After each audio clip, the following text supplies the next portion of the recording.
Nabi nama itu menjadi Al-Madinah Al-Munawwarah. Al-Madinah kota, Al-Munawwarah yang terang benderang dengan cahaya. Itulah mengapa dia disambut dengan Tala'al Badru alaina, sudah terbit bulan purnama. Malam gelap gulita tak nampak apa-apa, begitu terbit bulan purnama terang benderang, disebutlah dia dengan Al-Madinah Al-Munawwarah. Makanya saya kalau disambut pakai Tala'al Badru alaina rasa-rasa tak layak. Tala'al Badru alaina, pas datang sama tuk mati lampu. Kalau mati tak cocok sampai tolong. Tapi masyarakat sudah begitu, gimana lagi, tak mungkin kita larang mereka kan. Lalu kemudian sampai di situ datanglah mereka menyerahkan tanah. Ini tanah ya Rasulullah, dibeli Rasul tanah itu. Setelah dibeli diwakafkannya. Itulah dia tanah Masjid Nabawi sekarang. Apa maksudnya? Nabi sallallahu alaihi wasallam tak perlu tanah wakaf. Nabi ingin mengatakan, mengajarkan pada umatnya, aku yang Nabi dijamin masuk surga pun ingin dapat pahala mengalir dari tanah wakaf. Nabi tak perlu dia tanah wakaf, tak perlu dia, semua amalnya sudah dijamin masuk surga. Ayat ini dibacakan imam kita tadi rakaat yang kedua. Wala saufa yu'tika rabbuka fatardah. Apapun yang kau mau ya Muhammad sallallahu alaihi wasallam akan kukasih. Jangankan dia, siapa saja yang menyebut nama dia maka dikasih Allah. Siapa yang tak mau menyebut nama dia tak diterima Allah. Siapa saja di dunia ini yang mengatakan asyhadu an la ilaha illallah, titik, tak diterima Allah. Sebelum menyebut nama dia mesti menyebut nama dia, wa asyhadu anna Muhammadan Rasul.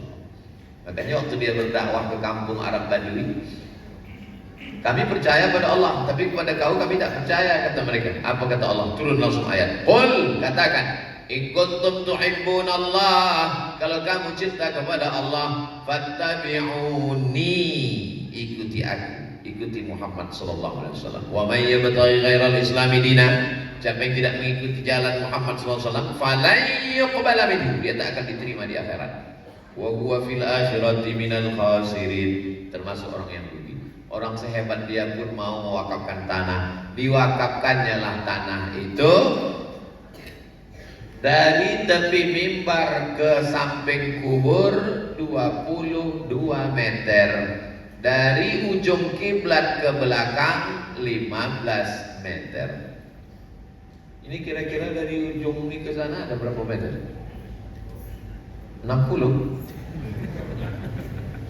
22 meter ke belakang 15. Itulah yang disebut Nabi ma baina baiti wa minbari, antara rumahku, rumah Nabi sebelah kiri, wa minbari, mimbarku sebelah kanan, raudhatun min riyadil jannah, salah satu dari taman-taman surga. Siapa yang bermimpi menengok dirinya di dalam raudhah, kata Ibnu Sirin, takwil bahwa dia masuk surga.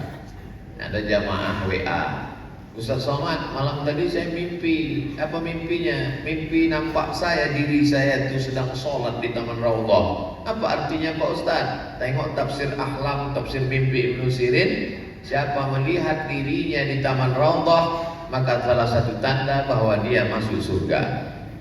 Lalu kenapa kita tak mimpi begitu? Supaya kita tetap istiqomah ke masjid. Allah tahu kadar hati kita. Sedang tak mimpi aja udah tak ke masjid. Apa lagi kalau sampai mimpi? Pas diajak di WA, kau tak pengajian nanti? Aku udah masuk surga, kau yang belum. Lalu kemudian dibangunlah Masjid Nabawi. Bukan secanggih Masjid Al-Ka'bah nih cantiknya.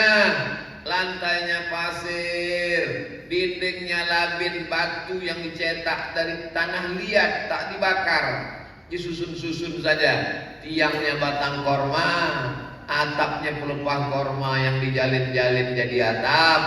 Lalu kemudian sholatlah mereka di situ. Makanya dalam hadis tentang Lailatul Qadar, malam itu hujan rintik-rintik, basah. Waktu sujud, bangkit dari sujud itu nampak tanah melekat di kening Nabi sallallahu alaihi wasallam.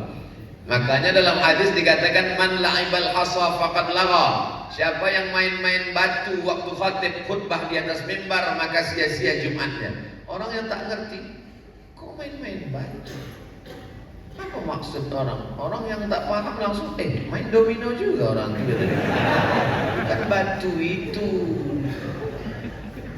Yang dimaksud main batu di situ karena waktu itu belum pakai semen, belum pakai keramik, belum pakai pasir, belum pakai karpet, lantainya itu pasir. Jadi waktu mereka sholat itu di atas pasir itu ada batu, asik main-main batu. Kata Nabi, man la'ibal hasa faqad lagha. Siapa yang asik main batu sampai tak mendengarkan khutbah maka sia-sialah khutbahnya. Sekarang orang tak main batu, main handphone. Berapi-api Ustaz khutbah, dia asik main handphone. Di fotonya pula Ustaz, langsung update, lama kali khutbahnya. Datang kawan di sebelah lain pula, begitu khatib naik, dia pun langsung tertunduk. Begitu selesai khatib, barakallahu li wa lakum fil Qur'anil azim wa nafa'ani wa iyyakum bima fihi minal ayati wa dzikril hakim. Berbisik pula tu, pendek kali khutbah. Berjumpalah dua orang sama-sama error di masjid. Pas ditanya, apa isi khutbah itu tadi? Takutlah kepada Allah. Memang itulah rukun khutbah. Tapi syukur juga lah kasih sembahyang yang dua orang. Yang lain tak sembahyang sama sekali. Betul kan? Apa pula betul? Kalau menengok masalah urusan dunia memang betul tengok ke bawah, tapi kalau masalah urusan akhirat ditengok ke atas. Orang yang paling istiqamah, orang yang paling khusyuk, orang yang paling tawadhu, orang yang paling dekat kepada Allah Subhanahu wa taala. Begitu cara standar dalam iman dan ibadah. Mudah-mudahan kita diberikan Allah istiqamah. Tanah ini diwakafkan. Zaman dulu mewakafkan tanah cukup dengan akad. Aku wakafkan tanahku ini 2 hektar untuk pembangunan masjid beserta komplek pendidikan tunai. Datanglah yang menerima wakaf namanya nazir, pengelola wakaf. Aku terima, sah. Rukunnya 4. Yang pertama orang berwakaf, yang kedua menerima wakaf, yang ketiga tanah yang diwakafkan, yang keempat ada ijab dan qabul. Akhirnya diwakafkanlah. Hari berganti musim berubah. Dulu tanah itu murah, sekarang rupanya dibangun mall, kondominium, ada gedung tinggi menjulang, strategis. Harga tanah melambung semeter 10 juta. Kalau 10 juta semeter, 1 hektar berapa itu? Banyak lah pokoknya. Lalu kemudian atuknya mewakafkan tanah, cucunya menjual tanah. Untuk menghindari itu akhirnya pemerintah Republik Indonesia mengeluarkan undang-undang wakaf. Maka semua tanah wakaf mesti dicatatkan ke kantor urusan agama kecamatan. Yang bertindak sebagai camat wakaf itu Pak Kua. Maka yang belum mengurus segera urus ke kantor KUA terdekat. Ini saya kasih tahu penting, mana tahu beberapa hari ini bapak tuh ke kantor KUA, ibu jangan marah. Abang mau kemana nih bang? Ke kantor KUA apa? Mereka ini mengurus tanah wakaf, bukan menambah. Bukan menambah tanah wakaf maksudnya, mengurus tanah wakaf nih. Masuk jam 8, jam 10, jam 11 keluarlah surat. Nama suratnya Akta Ikrar Wakaf. Jadi yang berwakaf dan yang menerima wakaf bertemu di kantor KUA, disaksikan Pak KUA, akad langsung di situ. Ustaz kok tahu? Saya sudah mengurus bersama kawan saya Akta Ikrar Wakaf. Keluar surat Akta Ikrar Wakaf. Kalau sudah ada itu, cucu-cucu anak menantu yang tadi resek menengok tanah wakaf datuk nenek moyang tadi tak akan berani. Kalau berani juga Pak Kapolres sudah siap menangkap. Ambillah tanah itu dan ditangkap ini. Surat dari Pak KUA tadi dibawa ke BPN Badan Pertanahan Nasional. Maka keluarlah di dalam surat tanah itu tak ada nama atuk, tak ada nama nenek, tak ada nama ayah, tak ada nama mak, tak bisa diwariskan. Maka keluarlah dia pemilik. Kata Pak Kanwil, Ustadz Somad, Coba Ustaz tengok nih ke tempat Kanwil, saya sudah ceramah di Kanwil, tunjukkannya. Ini contoh suratnya itu Pak Ustaz. Pemilik tanah tidak lagi nama orang, tidak lagi nama person, tapi sudah nama. Lebih baik kalau dia dalam bentuk yayasan yang didaftarkan ke Menhubham, terdiri dari 5 orang: pembina, pengawas, ketua, sekretaris, bendahara. Yang 5 orang ini pilih orang yang amanah, yang jujur, yang baik, jangan yang ular piton. Dililitnya yayasan gua habis ditelannya bulan-bulan. Lalu kemudian mereka inilah nanti kalau ada bantuan dari dinas sosial bisa diajukan. Karena orang dinas sosial tidak mau mengirim ke rekening pribadi. Minta rekening, kasih rekening ketua. Mana mau diterima? Kirim sekretaris, dia tak mau menerima. Ini rekening pribadi, mesti rekening yayasan. Maka kalau ada orang mengatakan masjid tidak boleh di bawah yayasan, dulu mana ada yayasan zaman Nabi, yayasan bid'ah, wa kullu bid'atin dhalalah. Bakarlah KTP sama paspor kau. Ini kan negara hukum. Yang paling tinggi itu masjid. Tapi masjid mesti ada payung hukumnya. Kalau tidak bagaimana mendaftarkannya? Kalau tidak bagaimana orang dinas sosial mengasih bantuan? Kalau tidak bagaimana Kementerian Agama mau bantu? Rekening yayasan buka di bank, tak mungkin nama ketua, sekretaris, bendahara. Mana orang percaya? Ini masalah trust, kepercayaan. Jadi kita masjid ini jangan sesimpel pikiran kita takbiratul ihram sampai salam, itu namanya sholat. Tapi manajemen masjid berawal dari mulai surat menyuratnya. Maka kalau mau buat penggalangan dana, saudaraku dimanapun berada, jangan lupa kirimkan 1, 2, 3 sak semen, batu kerikil dan bata ke pembangunan masjid. Al-Kafah tak perlu lagi, sudah siap, cantik, tak ada kurangnya. Ke atas menjulang sampai ke awan. Lengkap sudah, keramiknya memanjat sampai ke tiang. Karpetnya bertindih-tindih. Kadang di tempat lain sedih lagi tengok-tengok. Jangankan keramik, lantai pasir. Habis dari sujud berpasir kening. Astagfirullahaladzim. Ada pula beberapa masjid cantik, megah, mewah. Belum lagi Ustaz Sausiah langsung berbisik, tolong penggalangan dana, semua utang Pak Ustaz. Beberapa ketuanya sakit jantung meninggal Pak Ustaz. Masjid Al-Kafah, Masya Allah, Tabarakallah. Memang ada penggalangan dana, tapi bukan untuk ini. Tapi untuk apa? Untuk infak beras. Infak beras itu bukan mau dibawa Ustaz Somad ke Pekanbaru. Infak beras dari jamaah Masjid Al-Kafah akan dibagikan ke Batam. Saudara kita yang fakir miskin, kekurangan, yatim, du'afa. Ara'aital ladzi yukadzibu biddin? Tahukah kamu siapa itu pendusta agama? Fadzalikal ladzi yad'ul yatim. Tak peduli kepada orang yatim. Isilah. Hebatnya begitu ku sebut infak beras berjalan lah. Senjata makan tuan nampaknya. Sebut langsung keluar. Allahumma ati munfiqan khalafa. Orang-orang yang bersedekah kasih dia ganti ya Allah. Bukan doa Abdul Somad. Doa itu ada dalam Sahih Bukhari. Itu doa malaikat. Setiap subuh Allah mengirimkan malaikat 2 tiap orang. Apa kata malaikat yang pertama? Allahumma ati munfiqan khalafa. Orang yang bersedekah kasih dia ganti. Malaikat satu lagi mendoakan. Apa kata malaikat satu lagi? Allahumma ati mumsikan talafa. Orang yang tak mau bersedekah binasakan dia. Yang pura-pura khusyuk mendengar ceramah, yang pura-pura menunduk ke bawah sambil melirik, udah lewat apa belum? Siap-siap. Apa kata malaikat? Allahumma ati mumsikan talafa. Binasakan dia ya Allah. Saya tak ada nyuruh, saya tak ada ngajak. Terserah aja, mau sedekah sedekah, mau tidak tengok aja lah nanti.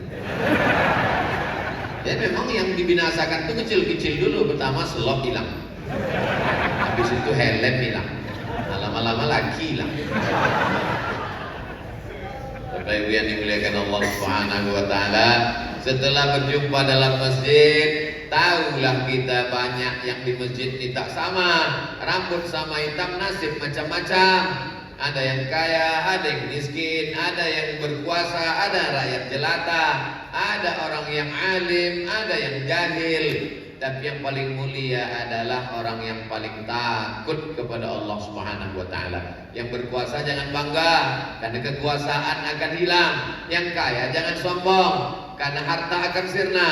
Yang kekal abadi hanyalah iman dan amal soleh. Illal ladzina amanu wa amilus sholihat. Sekarang yang sholat ke masjid tak banyak. Yang sholat di masjid itu pun tak peduli entah siapa kawan-kawannya. Datang, sholat, salam kanan kiri balik, tak tahu dia siapa jamaah. Makanya sahabat dulu dipersaudarakan Nabi.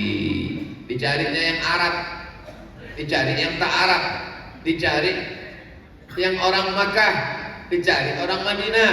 Oh, ini orang Makkah namanya Abdurrahman bin Auf. Dipersaudarakan sama orang Madinah namanya Sa'ad bin Rabi. Sa'ad bin Rabi ini bisnismen, orang kaya, pedagang. Didekatkan sesama pedagang juga, supaya ngomongnya nyambung. Abdurrahman bin Auf, ya sini. Ini Sa'ad bin Rabi, sini. Sama-sama orang kaya. Cuman Abdurrahman bin Auf ini mantan orang kaya, karena waktu dia pindah dari kota Makkah tinggal semuanya. Harta benda semua tinggal sebatang kara. Dipersaudarakan Nabi. Apa kata Sa'ad bin Rabi? Abdurrahman bin Auf, rumahku banyak, kau pilih mana, ambil satu. Waktu itu belum turun ayat membatasi, maaf. Waktu itu mereka poligaminya unlimited, tak membatas banyak bini, itu 10, 20, 100. Maka turunlah ayat membatasi, fankihu ma tabalakum minan nisa'i masna wa sulasa wa ruba'. Ayat itu turun menyuruh mengurangi, bukan menyuruh menambah. Ini mesti bapak-bapak ini pun banyak yang hafal ayat ini, tapi dia tak tahu kronologis sebab ayat ini. Ayat ini bukan menyuruh menambah, tapi menyuruh mengurangi. Biar agak tenang hatiku di sini. Lalu kemudian apa kata Sa'ad bin Rabi? Abdurrahman bin Auf, kau saudaraku, kau pilihlah mana yang kau mau, nanti ku ceraikan, habis indahnya nikah sama kau. Apa kata Abdurrahman bin Auf? Barakallahu laka fi malik, semoga Allah berikan berkah pada rumah-rumahmu. Wa barakallahu fi ahlik, semoga Allah berikan berkah pada keluarga, istri, anak-anakmu. Dullani ala suqikum, tunjukkan aku di mana pasar kota Al-Madinah Al-Munawwarah, karena dia ingin berdagang, berbisnis, berusaha. Begitulah Nabi mempersaudarakan sahabat-sahabatnya. Ada sahabat Nabi itu bukan orang Arab, namanya Salman Al-Farisi.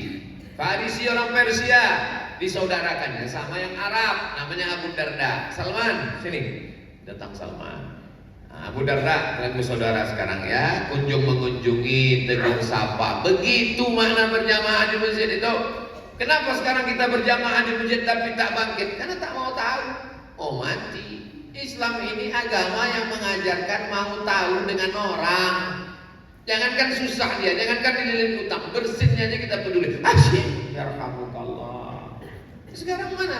Mau bersih, mau mati, terserah kau lah, bukan urusan. Apa kenal kita semua jamaah Al-Kafah ini? Apa ada data dalam grup WhatsApp-nya? Apa pernah kita buat grup WhatsApp jamaah Al-Kafah? Pernah kita saling bertegur sapa? Pernah kita say hello? Pernah kita mau tahu kawan sedang sakit? Tiba-tiba hilang, tiba-tiba mati, tiba-tiba tak datang. Kita tak pernah mau tahu.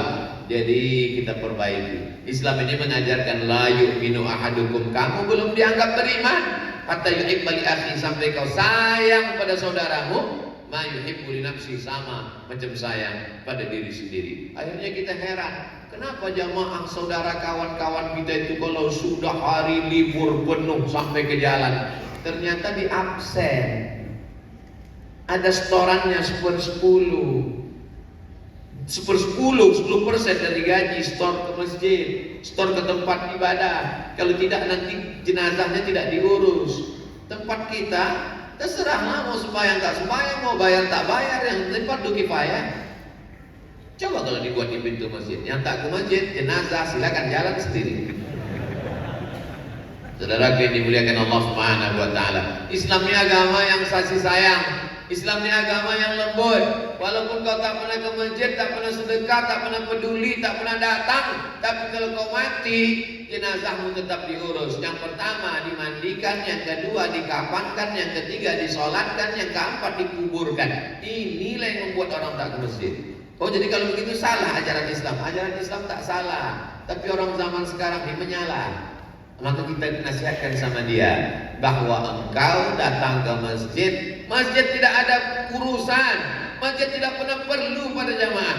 Kitalah yang perlu kepada masjid, karena setiap tempat yang kita pijak, setiap tempat yang kita sujud bekas kening, ini akan bersaksi nanti di hadapan Allah Subhanahu wa taala. Pada akhirnya kan kita yang perlu masjid. Jamaah yang sombong, yang angkuh, tak pernah mau tahu dengan masjid, pada akhirnya kerandanya dibawa juga ke halaman masjid. Dan Pak Imam yang baik hati tadi berkata, tolong masukkan jenazah. Selama ini tak mau masuk ke dalam. Pada akhirnya apa kata imam? Tolong bawakan dia ke dalam. Selama ini tak mau dia berada di belakang imam. Tapi apa kata imam? Tolong letakkan dia di muka aku. Jangan ke masjid sesudah terbujur kaku. Jangan ke masjid setelah terbaring dipikul orang. Jangan ke masjid tak mau di belakang imam, diletakkan di depan imam. Tak imam baik, dizikirkannya, didoakannya, diantarkannya ke jenazah. Setelah itu serahkannya ke malaikat mungkar nakir. Antam bleh. Saudara yang dimuliakan Allah Subhanahu wa taala. Jadi kepedulian kita ini, kalau ada grup alumni SD, grup alumni SMP, grup reunian SMA, grup kongko-kongko ketawa-ketawa, kenapa tak ada grup masjid? Alhamdulillah Pak Ustadz, grup masjid kemarin sudah kami buat. Terus 2 bulan yang lalu bubar. Kenapa? Asik berkelahi aja isinya dalam. Ada apa dengan persaudaraan kita? Assalamualaikum Pak Haji. Waalaikumsalam. Kalau tak salah saya pernah ke masjid ini dulu. Iya Pak Ustadz. Pak apa dulu yang bawa saya kemari ya? Oh Pak Anu Pak Ustadz. Mana Bapak tuh sekarang? Sejak tak terpilih jadi ketua tak pernah datang lagi Pak Ustadz. Apa ini? Ketua partai bisa akrab, ketua osmas bisa berjalan bersama. Kenapa pula ketua masjid tak datang-datang lagi ke masjid Merajuk? Buat masjid baru pula tuh. Jadi memang masjid ini punya Allah. Wa annal masajida lillah. Masjid ini punya Allah. Tapi pengurusnya mengurus dari mulai keran airnya, listriknya, kebersihannya mesti ada. Masjid ini Masya Allah tabarakallah. Saya terus terang, kulit saya ini tipis, tak tahan terlalu dingin. Masuk tadi ke masjid ini rasa masuk pesawat. AC di mana-mana. Bagus sekali masjid ini. Kadang di tempat lain tak terdengar suara ustaz itu, saking banyaknya kipas angin. Tapi di sini tak terlalu tak ada malah kipasnya, AC-nya mantap luar biasa. Kalau bisa beginilah semua masjid di Indonesia, apa tak tenang kita ceramah?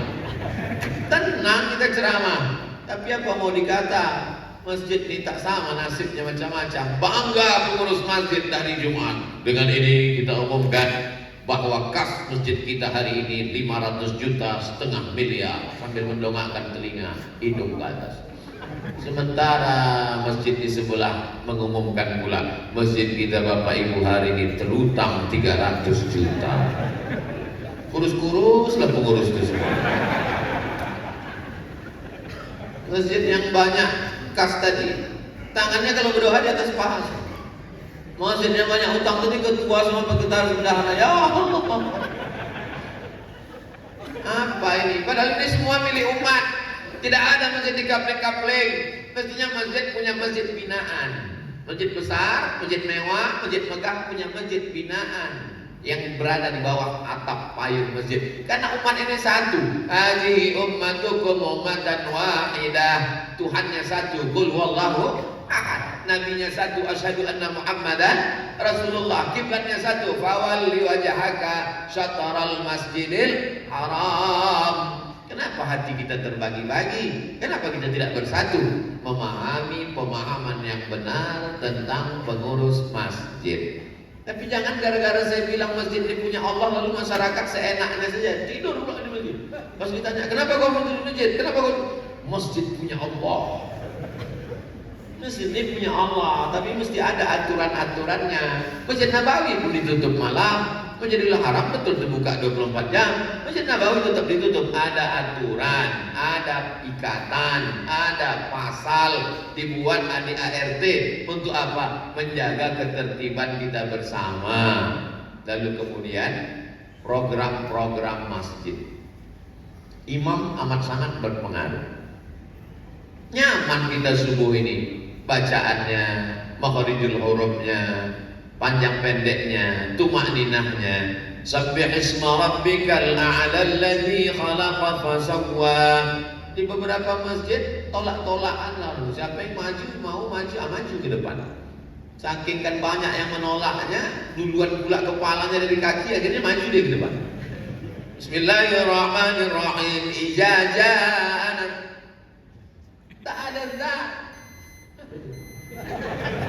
Hebatnya Masjid Al-Kafah ini, asal terbit matahari berbunyi.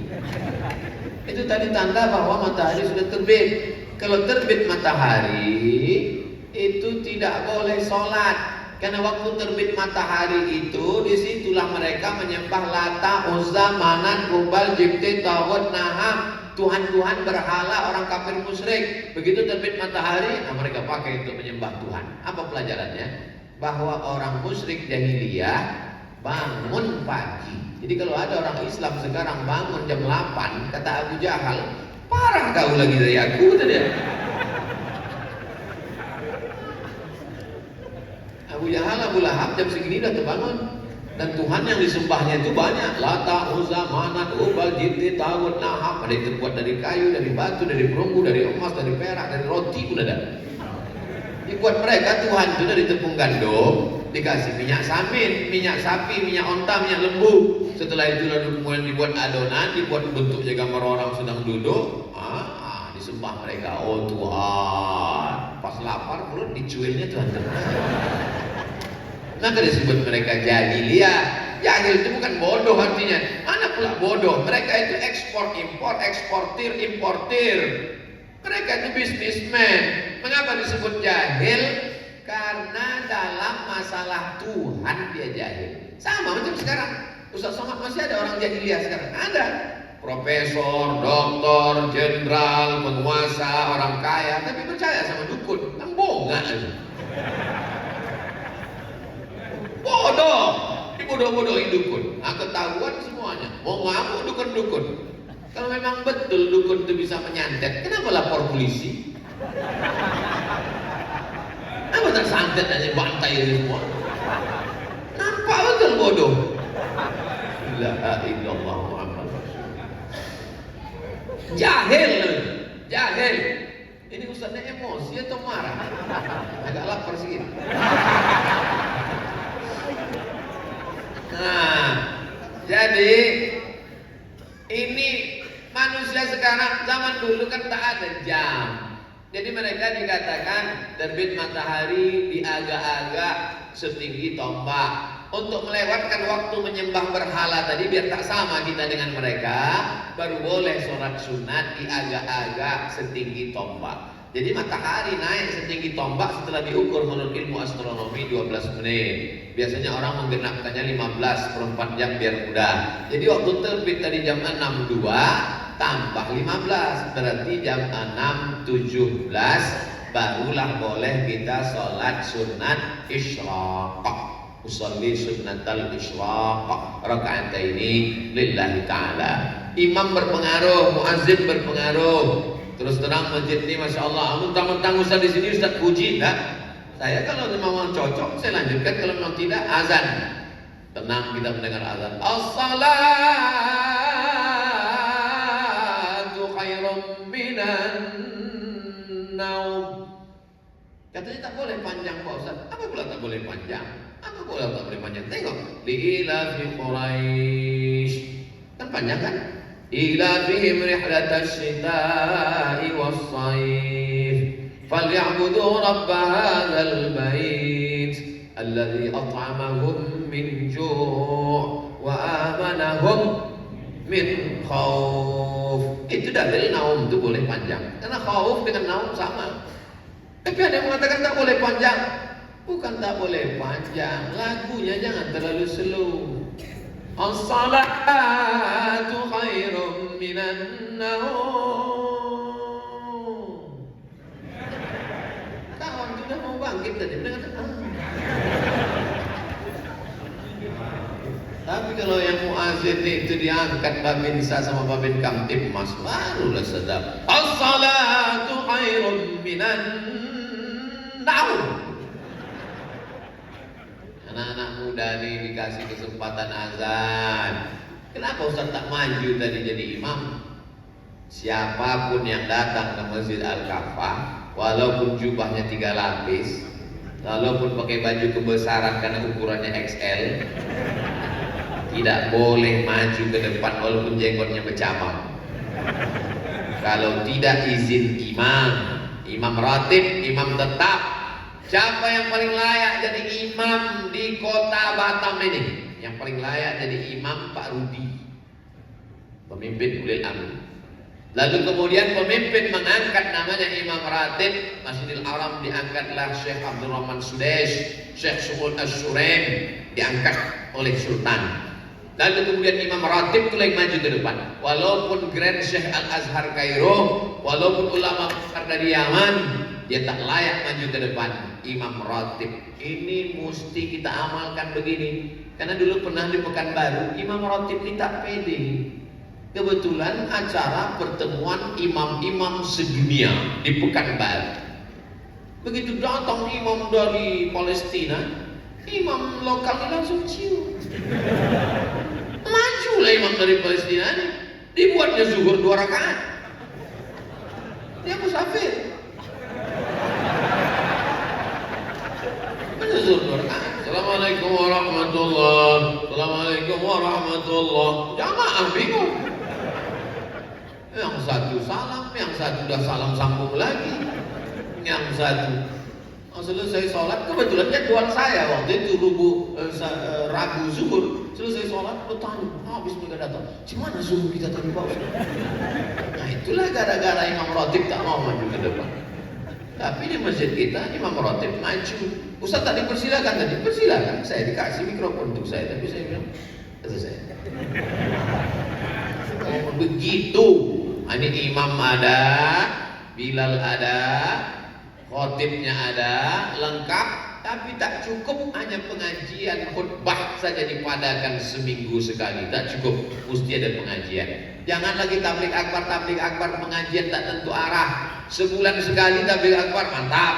Malam Ahad dibuat tabligh akbar supaya anak muda jangan pergi keluyuran tak tentu arah, mantap. Apalagi di kota Batam cantik indah luar biasa, tempat nongkrong banyak, koko-koko kafe. Buat pengajian tabligh akbar malam Ahad, Sabtu malam Ahad, supaya tak ada alasan anak muda pacaran. Assalamualaikum sayang. Waalaikumsalam. Jadi kita jalan nanti malam, tak ada jalan-jalan lagi, pengajian di Al-Kafah. Jadi hubungan kita gimana? Kuputuskan kau. Kupinang kau dengan bismillah. Begitu dia, jangan main putus-putus saja. Jangan kau sia-siakan anak orang. Nanti dibawa bapaknya ke rumah sakit, detektor logam, rupanya cap jempol semua di badannya. Lalu kemudian buat pengajian itu baca kitab macam Masjid Al-Kafah ini bukan sekedar ngaji ngomong tak tentu arah, baca kitab. Apa nama kitabnya? Bulughul Maram. Kitab ini ditulis oleh Al-Hafiz Ibnu Hajar Al-Asqalani, imam dalam mazhab Syafi'i yang mensyarah Sahih Al-Bukhari. Kami belajar Bulughul Maram ini dulu di madrasah sanawiyah di pondok pesantren, dikaji sekarang. Kalau tak paham isi Bulughul Maram, datang Imam Son'ani mensyarahnya. Nama kitabnya Subulus Salam, Syarah Bulughul Maram. Masjid-masjid yang lain tolong ikut. 3 pengajian wajib paling tidak sepekan. Pertama, akidah. Akidahnya mesti ahlus sunnah wal jamaah. Yang kedua, fikih. Fikihnya mesti bermazhab Syafi'i dengan tetap menghormati mazhab Hanafi, Maliki dan Hambali. Ketiga, tasawuf. Biasanya dibaca kitab akhlak tasawuf, Ihya Ulumuddin. Tak sanggup Ihya Ulumuddin terlalu besar 4 jilid, maka dibacalah Mau'izatul Mu'minin min Ihya Ulumuddin, ringkasan yang ditulis Syekh Jamaluddin Al-Qasimi. Terserah kitab apapun mau dibaca. Akidah, fikih, akhlak, barulah kajian tafsir. Pilih tafsir paling simpel, pendek, singkat, jalan lain. Hadis paling sikit, arba'in. Khatam arba'in, Riyadhus Shalihin. Khatam Riyadhus Shalihin, Al-Azkar. Terserah kitab apa mau dipakai. Sahih Bukhari Pak Ustaz 7.275 hadis, 2 gendangnya. Kalau tak kitab tuh khatam, kau khatam. Bulughul Maram, hadiri dan ikuti majelis ilmu kajian Muslimah dengan ijazah sanad riwayat bersambung kepada penyusun kitab. Jadi dari ustadz yang mengajar bersanad bersilsilah sampai kepada Imam Al-Hafiz Ibnu Hajar Al-Asqalani. Beruntung betua ibu-ibu, bagian bapak-bapak dibuat pula sama, khusus anak muda. Kadang saya tanya juga anak muda ini, kenapa lah kalian tak mau ke masjid? Kami ini Pak Ustadz mau ke masjid, cuma beberapa kawan kami yang ke masjid meninggal. Sebetulnya itu tak ada hubung kait, kebetulan aja anak muda itu meninggal. Cuman pengurus ini pula tak mengerti perasaan anak muda. Sudahlah banyak anak muda meninggal, diletakkan pula lah keranda jenazah di depan pintu. Ada di beberapa masjid saya tengok gitu, masuk kita nampung kan masjid horor gitu. Masjid apa itu? Tak ingat anak muda itu masjid Al-Ikhlas, masjid Al-Kafah, masjid apa? Masjid horor itu katanya. Letakkanlah agak di belakang. Kenapa kalian anak muda ini tak mau ke masjid? Kami ini Pak Ustadz mau ke masjid. Tolonglah ceritakan tentang bahaya narkoba, negatifnya pacaran, bagaimana cepat sukses tadi, bagaimana trik bisa paham bahasa Arab dan Inggris. Itu yang kami inginkan. Ini kami sudah datang rame-rame, tiba-tiba Ustadz itu ceramah. Pengajian kita malam ini judulnya adalah malam pertama di alam barzah. Itu bukan tak penting Pak Ustadz, kami maunya dialog. Oleh sebab itu khususkan satu malam khusus untuk anak-anak muda.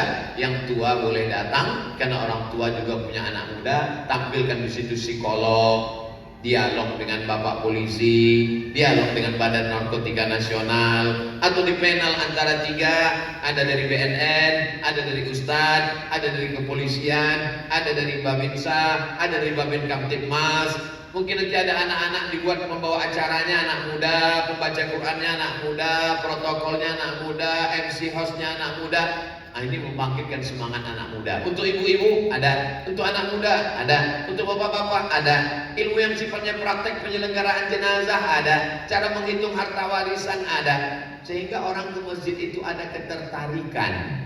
Saya 6 bulan sekali tausiah ke Malaysia. Dari mulai Semenanjung, Kuala Lumpur sampai ke Kuching, Sarawak. Jadi saya tengok di dinding depan itu dibuatkan gambar ustadznya, pendidikan sekolahnya, judul kajiannya. Kemudian di depan mimbar ustadznya ditulis pula, Anda bertanya, ustadz menjawab. Sila kirim number WhatsApp. Jadi jamaah itu tahu dia apa yang mau ditanyakannya. Kadang dia terpikir pas mau pengajian lupa hilang. Maka kalau ada nomor di situ dia langsung kirimkan. Cuma kadang jamaah kita ini tidak tahu apa-apa dikirimkannya. Maka nomor saya kasih nomor. Dulu waktu nomor saya tersebar tak apa-apa. Ustaz bisa Ustaz jadikan aku yang kedua, katanya bilang. Ya Allah Muhammad Rasulullah. Jadi kalau nomor itu nomor tim sahabat UAS, nomor tim media. Maka ini supaya jamaah mungkin dia malu kalau angkat tangan untuk tanya jawab masalah hidup. Lebih pengajian itu pada konseling, konsultasi, masalah warisan, masalah keluarga, masalah iman, masalah hati, masalah kurang semangat, masalah diganggu jin. Ustaz Somad suami saya ini tak sholat, akhirnya saya bawalah Ustaz Ruqyah. Pas dibacakan ayat kursi tak ada respon Pak Ustaz. Kenapa tuh Pak Ustaz ya? Karena laki kau itu memang bukan digoda setan. Kata setan, aku tak ada salah, kata dia. Memang dia tak sembahyang. Jangan-jangan lebih parah pula dia dari setan lagi. Jadi memang kalau kita tidak bawa ke masjid ini hancur kacau balau. Itu maka tema subuh kita ini dibuat masjid sumber kekuatan umat, membangun sinergitas. Jadi kalau kita sudah saling kenal, nampak jamaah itu kenal, nanti ada masanya pemain-pemain naturalisasi dan cadangan berdatangan. Ada modelnya setahun sekali, itu waktu Ramadan. Ada yang modelnya 5 tahun sekali. Kalau udah berdatangan mereka tahu lagi tentu, berarti udah dekat pilkada.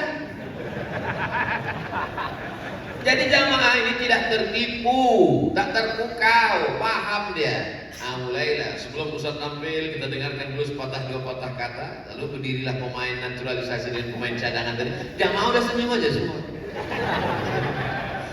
Berjanjilah memperbaiki atap, mau memberikan AC, mau apa. Jamaah itu senyum-senyum aja. Mereka kan punya grup.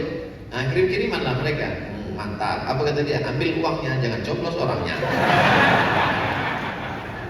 Kalau masjid sudah punya kekuatan basic keilmuan, tidak akan mudah pembelian suara-suara. Kenapa? Karena mereka sudah punya pilihan. Apapun dijanjikan, mereka tak terpukau. Kenapa? Karena mereka punya keyakinan, keilmuan, persaudaraan. Ini masjid-masjid ini mesti. Saudaraku yang ada di Batam, di Kepulauan Riau, kalau kalian jalan-jalan dimanapun berada, dari Sabang sampai Papua, jalan-jalan kalian ke Batam, salah satu masjid yang saya rekomendasikan untuk dikunjungi, datang ke Masjid Al-Kafah. Karena saya sudah menengok bangunannya. Kadang saya berceramah di beberapa masjid itu, asiklah habis tisu mengelap keringat. Masjid Al-Kafah ini adem, ayem, tentram, tenang. Kadang-kadang terasa betul lamalah di masjid itu. Kenapa? Suara kita keluar habis, tapi mikrofon tuh mengisap suara. Ada benar mikrofon mengisap suara. Kadang suara kita bersih, keluarnya serak-serak becek. Tapi di Masjid Al-Kafah, saya dipesankan oleh Ketua DKM, Ketua DMI, Dewan Masjid Indonesia, kata Pak JK, Ustaz tolong juga sampaikan ke masjid-masjid, perbaiki mikrofon, karena 80% peran masjid ada pada mikrofon. Imam pakai mikrofon, muazzin pakai mikrofon, khutbah Jumat mikrofon, pengajian mikrofon. Bayangkan orang yang tak pernah ke masjidnya cuma seminggu sekali, di khutbah Jumat itulah dia cuma mendengar tausiah, itu pun tak terdengar. Allah, takwa, neraka, mati. Apa yang mau diharapkan? Jadi perbaiki. Ada pula kadang masjid itu mikrofonnya bagus, tapi begitu kita masuk ke dalam, macam tepi jalan tiang listrik kabel bersangkut-sangkut, macam jemuran. Tapi Masjid Al-Kafah tengok, macam wireless semuanya. Jadi ada seninya, ada ini cantik bagus semua. Dan kota Batam menunjukkan Batam ini kota yang aman damai. Kenapa? Karena tak ada jejak besi. Tak ada jeruji besi. Kadang-kadang kita ceramah di masjid rasa-rasa di LP berceramah. Besi kemana-mana. Jadi memang ini estetika, keindahan. Innallaha jamil. Allah itu maha indah. Yuhibbul jamal. Dia suka keindahan. Perempuan letakkan di atas. Supaya apa? Membantah orang yang mengatakan Islam itu diskriminatif, merendahkan perempuan. Perempuan di Batam dimuliakan, letakkan di atas. Manfaatnya apa pula?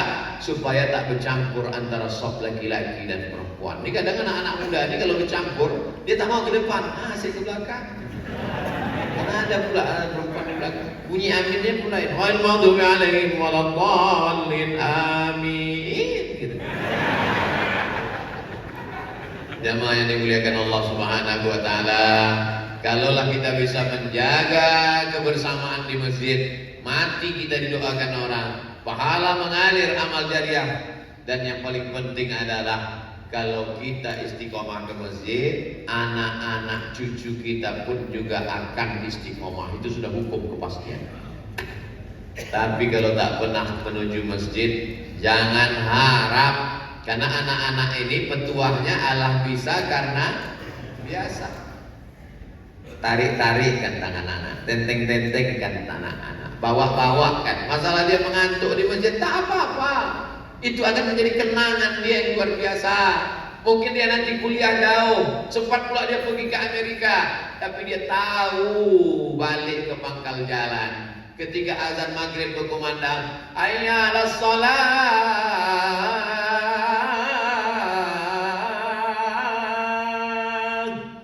disitulah saya Pak Ustadz sedang duduk di atas pentas musik mau show.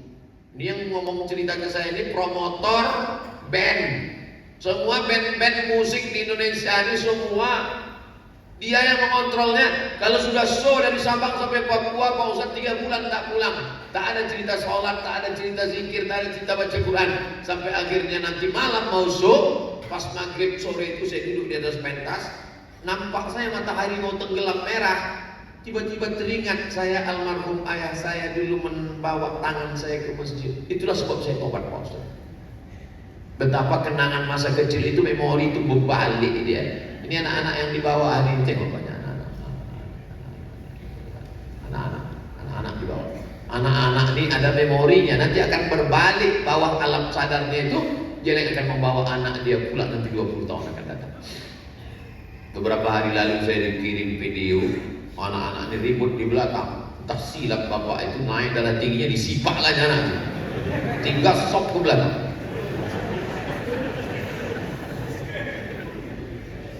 Ada teknisnya biar supaya anak ini tak ribut. Ini saya ambil dari Masjid Agung An-Nur Pekanbaru. Anak-anak itu dibariskan tersusuk di belakang, tidak ada yang ribut. Saya heran, kenapa anak ini tak ribut? Selesai sholat, saya ke belakang. Rupanya ada satu dibuat petugas membawa rotan panjang, pakai jubah warna hijau, pakai tanda pengenal jubah. Saya dekati dia, saya datang. Kau pukul anaknya? Enggak Pak Ustaz, nakut-nakut dia. Nah, kalau dibiarkan anak dari belakang maju lagi naik darah tinggi. Aku kalau begini tak tahan aku Pak Ustaz, naik rasanya mau gelegak diri di atas. Kalau di Masjid Al-Kafah masih ada anak-anak, insya Allah 2052 masih ada masjid. Tapi kalau di masjid itu sudah tak ada lagi anak-anak, sunyi, sepi, orang-orang yang diikuti malaikat maut aja. Alamat kapal akan tenggelam. Jangan larang anak-anak ke masjid, tinggal lagi kita buatkan teknisnya aja. Pak Ustaz, saya risau bapak ini diletakkannya pula anak di celah saya nih. Kata Syekh Atiyah Sokor dari Al-Azhar, bagusnya anak itu di belakang.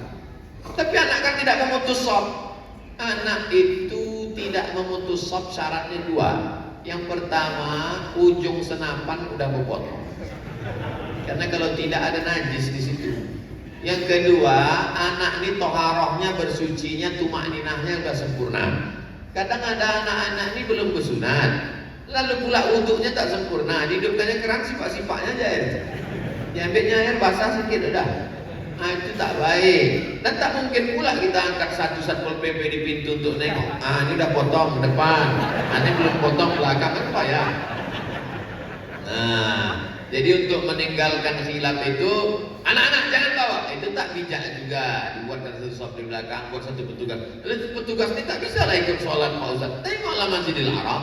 Masjidil Haram itu waktu imam sholat, kan 4 petugas itu tak ada yang sholat itu ikut.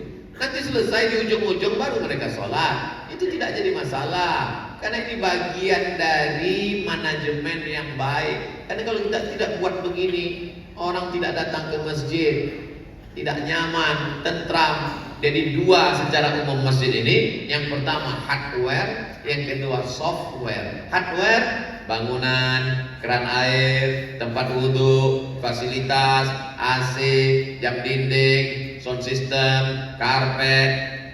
Software, imam, bilal, khatib, pengajar. Maka ini semua dua-duanya baik. Insya Allah selamatlah masjid kita sebagai sumber kekuatan umat Islam. Insya Allah politik bisa berganti. Muncul orde lama, tumbang. Naik orde baru, tumbang. Naik reformasi, berakhir. Ada yang kekal abadi. Mana dia? Istiqlal. Presiden Soekarno cerdas. Dia tahu bahwa kekuasaannya akan berakhir. Dibangunnya Masjid Istiqlal sampai hari kiamat dikenang orang. Masuk orde baru, tumbang. Tapi ada yang kekal abadi. Apa dia? Masjid Muslim Pancasila, berdiri di seluruh kampung dan negeri. Orangnya mungkin hilang, tapi masjidnya tetap ada. Jadi kalau kita mau kekal abadi, bangunlah masjid. Tapi jangan pula sudah bangun masjid tak sembahyang. Kok kenapa tak sholat? Cukup dapat royalti masjid aja Pak Ustaz. Saudara yang dimuliakan Allah Subhanahu wa taala, itulah kajian kita pada subuh yang penuh dengan barakah ini. Mudah-mudahan kita termasuk orang yang istiqomah sholat berjamaah. Kita jadikan masjid ini sebagai kekuatan umat.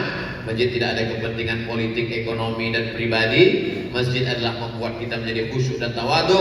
Anak suami istri ke masjid menjadi keluarga sakinah mawaddah warahmah. Anak-anak yang dibiasakan masjid menjadi anak yang soleh dan solehah. Ada lembaga pendidikan tahfiz Quran.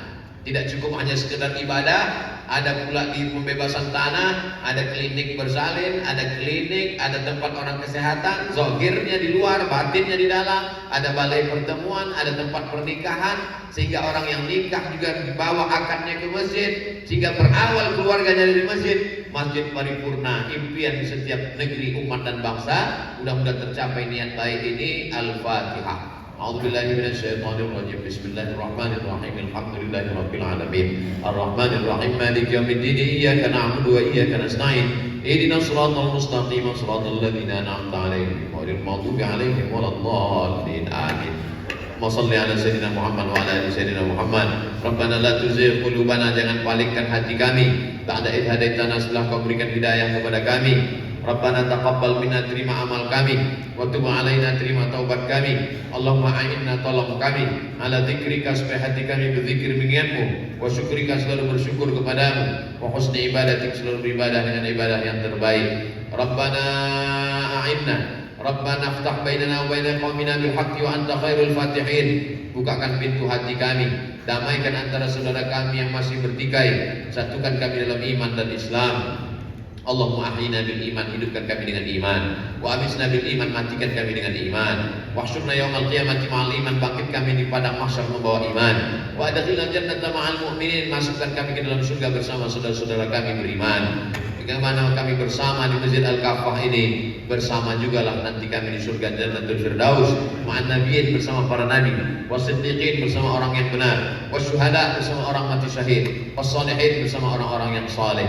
Rabbana fil lana dzunubana, ampunkan dosa kami, wali abaina, ayah kami, wali ummahatina, ibu kami, wali azwajina, pasangan hidup kami, wali dzurriyyatina, anak cucu keturunan kami. Rabbana ja'al muqimas shalah, jadikan kami orang yang menegakkan salat berjamaah. Wa min dzurriyyatina, sampai anak cucu keturunan kami hingga hari kiamat ya Allah. Allahumma khtim lana bi husnil khatimah wa la takhtim alaik su'il khatimah. Allahumma ja'al akhir kalamina inda intihai ajalina, jadikan akhir kalam kami ketika ajal kami sampai, kalimat yang keluar dari mulut kami la ilaha illallah Muhammad Rasulullah sallallahu alaihi wasallam, kalimatu haqqin 'alaiha nahya wa 'alaiha namutu wa biha nub'atsu insyaallah taala minal aminin.